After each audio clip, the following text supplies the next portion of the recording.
We talked about Dak, and I'm not going to go full in here criticizing Dak. I've been a Dak critic. I said he's good. He's above average slightly, but he's not great. Right? People are putting him top 10, top 7.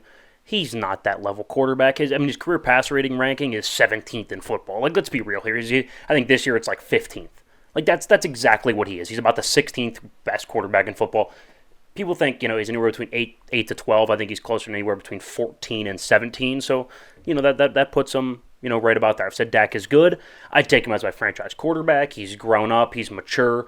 For the most part, he's pretty durable. He can move okay, good enough arm, good enough accuracy, right, outside of last year and a little bit this year. Fairly mistake-free, doesn't throw a lot of picks. Again, last year aside.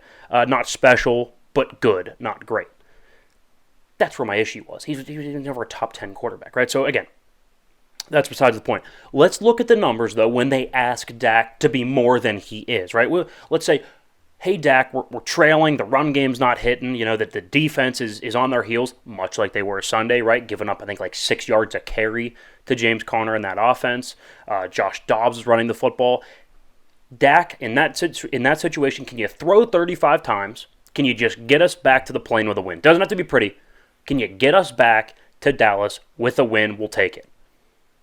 His record throwing 35-plus times is 18 and 24. That's just the reality of the situation. If you add playoffs, he's 18 and 27 when throwing 35-plus times. Right, so, again, this seems like an anti-Dak rant. It's not an anti-Dak rant. It's an anti-Dallas coaching staff rant. Like, it's not like Dak's a young quarterback. It's not like Dak's Justin Fields where they're kind of like still figuring out how to use him, or even Jalen Hurts, right? Where we've kind of established this identity. He's like a power running quarterback. We're gonna run him 12 times a game, some between the tackles, some on the edge. We're only gonna throw him like 27, 28 times a game. We're going to be physical at the line of scrimmage. He's going to run the football. He's going to attack the field. He's going to attack the defense, vertically with the passing game to complement that, right? They kind of had the identity last year with Shane Steichen. Well, then you pay him all this money, and you're like, well, we kind of don't want to run him in between the tackles because we just gave him like $260 million, right? And so they're kind of still figuring out how to use Jalen Hurts with the new contract, right? Finding a happy medium between doing what he's good at, running the football, and also, like, let's not put our franchise quarterback in harm's way if we don't have to, right? But that's not Dak. That's not the situation with Dak. He's been in the league, what is this, his 8th year? Like, we know exactly what Dak is. We have these stats. We have this data, right? Like, what's the website I'm on right here? I'll even shout it out. Let's see. Pro Football Reference. It's you could just Google it. It's a search engine. You could try it. I swear. It's Dak Prescott stats. It'll be like the third link that pops up. Like, this is public information, and I would imagine, hopefully, that NFL scouting and statistic departments have a little bit more access than me. Right? Like, it's not hard to find these stats that say, hey, when it's all on Dak's shoulders, we don't do very well. Right? It's out there in the open. Again, public information. It's not Dak's fault.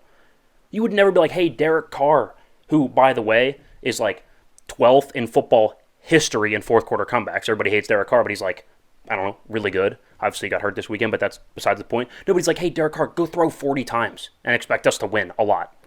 Like, nobody's like, hey, Jimmy G, we need you to throw 47 times today, and we're going to expect to win. Like, that's not, even Brady in his prime. Good run game, good defense, a lot of underneath stuff, high percentage throws. 2 or 3 times a game, he'll take the shot down the field. We say this about Mahomes. 3 of his plays are special each game.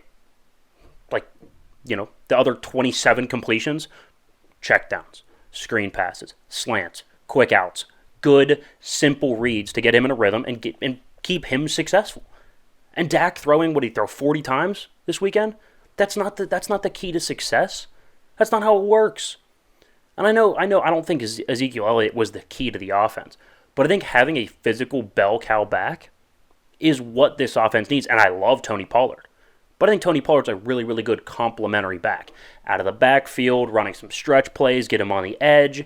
He gets like 18 touches a game, 5 catches, 13 carries. But you need that guy that can come in and give you 18 carries. I don't care if he only gets you 65 yards. You need somebody to take the pressure off of Dak.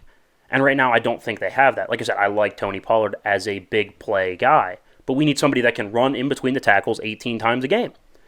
So Dak doesn't have to throw 40 times a game because we can see, even when he only throws 35-plus times a game, 18 and 24, 18 and 27 if you include the playoffs. It's not Dak's fault. It's a product of the coaching staff and what Dak is. Again, he's not young. We know exactly what he is. These stats are public. You can go look at them. It took me like 10 minutes to compile that win-loss total. It's not hard. It's a little bit baffling to me at this point that the coaching staff still believes that's a path to victory when we know that over the, extrapolate those stats, it's not a good path to victory, especially when you're already down. Right? Like Dak's not going to lead you back from down 10, throwing, 47 times. It's not going to work. It's not going to work. So it's not a Dak, anti-Dak rant. It's this the reality of the situation, and they're choosing to neglect it. And it led to a loss this weekend, point blank. Now, I'm going to play a little bit of the anti-Dak side, and we're going to see what you think about this here, because the one thing that's just brewing in my head is if you are Dak Prescott, you are supposed to be one of the better quarterbacks in the league, at least, maybe not one of the best quarterbacks, but at least above average, one of the better guys. I still think he's above average. But you cannot go out in the early season when you still have pretty much everybody healthy outside of like some back-end guys on your defense and lose to an Arizona team that is supposed to be tanking. That cannot happen. As one of the better quarterbacks in the league, I don't care if you have to throw 60 times in a game. I know the stats don't favor that. I get it. But you cannot lose to the Arizona Cardinals in week 3 of the NFL season when you were supposed to be like one of the dark horses to come out of the NFC. Hey, I'm not going to tell you you're wrong. I just don't think it's his. I don't think that's his fault. I think there was a severe game plan issue. Yes, 100% there was. But you have to be able to do enough from the quarterback position where you can kind of shorten that, because there were a lot of drives where he made a lot of stupid mistakes. Dumb reads. Oh, the interception in the red zone was bad. Just dumb reads, bad throws. Like, look, you have to have those kind of things. I agree. It's not like Arizona has a great defense either by any stretch of the imagination. Right, I agree. I think we can argue whether Dak's good enough or not, right? Like that's kind of what we're talking about here. Like he did not play well enough regardless of the game plan. But I think now at that point you're asking Dak to do something that he's not capable of, right? Like I'm not going to ask Jimmy G to go out there and give me 100+ rushing yards. Like asking Dak to overcome a bad game plan, no matter who the other team is, isn't in his wheelhouse. Mahomes can, which he doesn't have to because he's got Andy Reid. But like Mahomes can, Josh Allen can, Joe Burrow mostly can, right? Like Lamar can because he's just so dynamic. I don't think Dak is capable of saying, hey, here's the game plan. It doesn't favor me at all. I'm just still going to make it work. Like, I don't think that's in his wheelhouse. I just think that's the problem, though. Like, if you want to be a competitive team that really has that edge, you have to have the quarterback that has that edge, that can overcome those things. Because right now, he just proved that he's more of a trailer than a truck. And that's we've always said that, yeah. So if you had to rank Dak right now, in the league, where would you put him about? We don't have to go, like, who's above him, who's below him. But, like, where generally do you think he fits in? I mean, off the top of my head, 16th, 15th. So just kind of right in the middle. Yeah, right in the middle. Yeah, super average quarterback. Can you win a Super Bowl with that? In the NFC, I think you can. Yeah. The NFC, yeah. Well, I think you can get to one. I don't know about win one. Fair. I mean, but you have to have the right supporting cast. That defense is really good.